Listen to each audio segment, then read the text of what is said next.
Hello everyone, we are ready with very important topic, that is narrative writing. Yes, narrative writing is very useful in creative writing. In order to write good stories and novels, narrative writing is very important. So let us understand what is narrative writing and how this can be achieved in a better way. Now, narrative writing is basically narrating any kind of incidents. So types of narrative writing: novels, short stories, biographies, autobiographies, historical accounts, essays, poems, and plays.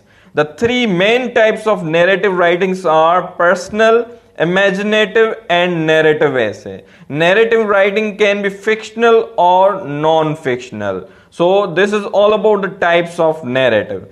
Part of being human is getting to tell great stories, as the early man was used to tell the stories orally. Now we have those in the forms of books, and those books can be in different genres. So a narrative writer writes to entertain. Examples: story, personal, true, imaginative; fable, myth, poem, play, biography, and autobiography all fall in the category of narrative writing. Narrative fiction or non-fiction should have a beginning, a middle, and a memorable end. This is what the structure of narrative is. Now, what comes in beginning? Beginning, attractive opening to capture readers' interest. It is very essential. Setting revealed. Main characters introduced. Conflict presented. So in the beginning, we have to use those elements of a story which are basic, like setting, characters, and the starting of a conflict. So this is how you are going to begin your narrative writing. Now in middle, characters attempt to resolve conflicts or problems. Action progresses step by step. Climax, the turning point of the narrative, reveals the process involved for solving the conflicts and how those twists and turns come to the peak. Furthermore, end tells how the resolution of the conflicts have affected the characters. No new characters or plot ideas introduced.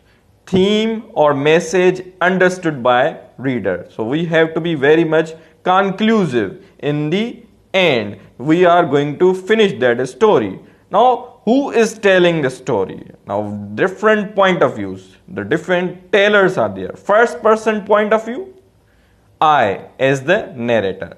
Good for personal accounts. When you are writing personal narrative, it is very important to use I as the personal pronoun to show the first person POV. Example: I will never forget the day that my cat died. Now this is an example of a personal narrative sentence.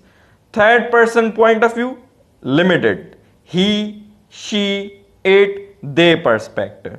Written as if the story is observed from outside of the characters. Reader must gauge the feelings of the characters by their actions and words. Example: he pounded his fist against the wall and screamed, "Let me out." Now, this is what is superficially being presented by the character, and same is being narrated by the writer. Conflict means problem in this story. The problem that must be overcome or resolved so that the readers will not be left hanging. Conflict is very important. That twists and turns in the conflict are very important in order to catch the attention of the reader. Types of conflict: person versus self, person versus person. Now let us understand this. Person versus self. 1 month ago, Aisha was assigned a book to read for a book report. Upon sitting at the computer to work on it, Aisha struggled with the decision to do the reading or to surf the web instead. She felt guilty, knowing she should do the work, but was really motivated by her desire to look up new information about her favorite rock band. Now this is person versus self with his or her inner self. That is what the conflict is going on in this short piece. Another example, person versus person. Aisha and her best friend Marvi. Now this is between Aisha and between her best friend are working together on a group project. Aisha did not do any work, leaving it all for Marvi to do. When the girls get together to do the project, Marvi finds out Aisha did not do any work. She becomes angry, yells at Aisha and storms out of the room. Now here the person versus person conflict is being presented. So these sort of conflicts work in the narrative writing. Now what other essentials are there in narrative writing? Sensory imagery. It is very important to create some sensory imagery. Using the five senses when writing a narrative helps the reader to picture and feel what is going on.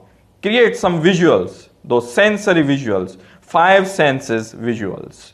Describe what you see, hear, taste, touch and smell to make your reader become involved in story. So don't tell, show. So narrative writing is not about telling, it is about showing. A narrative essay can be descriptive essay, but a descriptive essay cannot be narrative. So when you are narrating something, it is inclusive. It is included in it that it must be descriptive. You may be describing the feelings, the action, the thoughts, the character's personality, giving the image of five senses. So this is very important in narrative writing. Other way to create some sensual visuals, figurative language, is the use of descriptive words that bring your reader into the story, like similes, metaphors. You can use all those figures of speech to create some kinds of visuals in the minds of a reader so that narrative can be depicted. So we come to the end of today's video. I hope you have enjoyed the video and learned how a good narrative writing can be created. I wish you all the best. Thank you very much.